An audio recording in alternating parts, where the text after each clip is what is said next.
Was ever knight for lady's sake so tossed in love as I, Sir Guy? For hell is far that lady bright as ever man beheld with eye. She gave me leave myself to try the valid knight with shield and spear, that her love she would grant me, which made me venture far and near.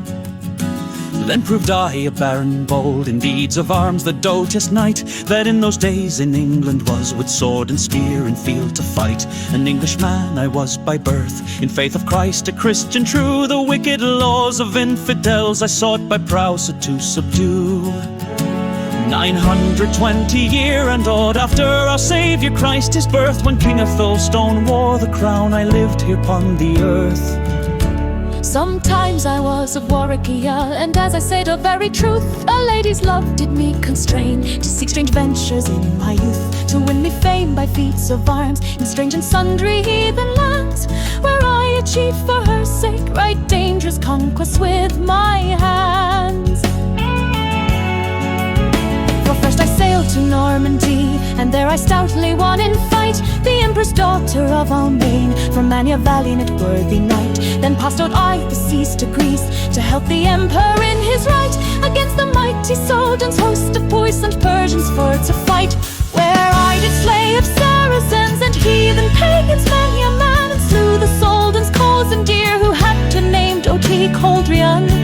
Escalded a famous knight to death likewise I did pursue, and a many king of Tyre also, most terrible in fight to view. I went in train, Poland state, my voyage, and now I the pake unto the blessed Holy Land, for Jesus Christ my Saviour's sake. There I Erasmus did redeem, and all his sons which were 15, who with the cruel Saracens in prison for a long time had been. I slew the Giant and Marant in battle fiercely hand to hand, and doughty Barknet killed I, a treacherous knight of heavy land. Then I to England came again, and here with Colbrone fell I fought, an ugly gant which the Danes had for their champion hither brought. I overcame him in the field, and slew him soon right valiantly, whereby this land I did redeem from Danish tribute utterly. And afterwards I offered up the use of weapons solemnly at Winchester, whereas I fought in sight of many far and nigh.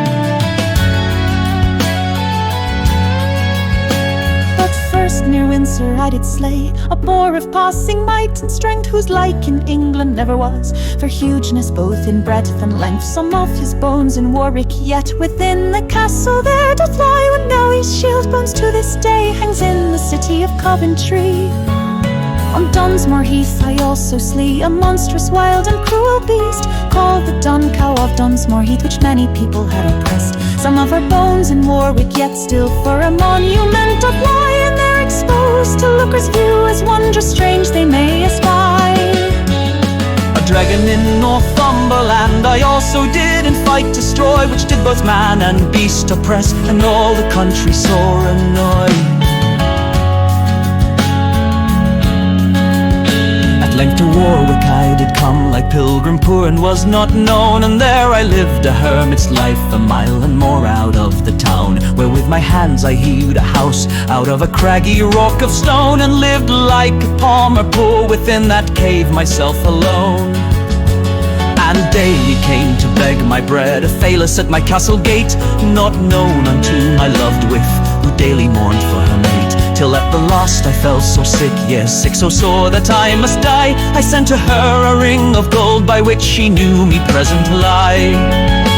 Then she, repairing to the cave, before that I gave up the ghost, herself closed up my dying eyes, my Pelly's fair, whom I loved most. Thus dreadful death did me arrest, to bring my corpse unto the grave, and like a palmer died I were be, I sought my soul to save. My body that endured this toil, though now it be consumed to mould, my statue fair engraven in stone in Warwick still you may behold.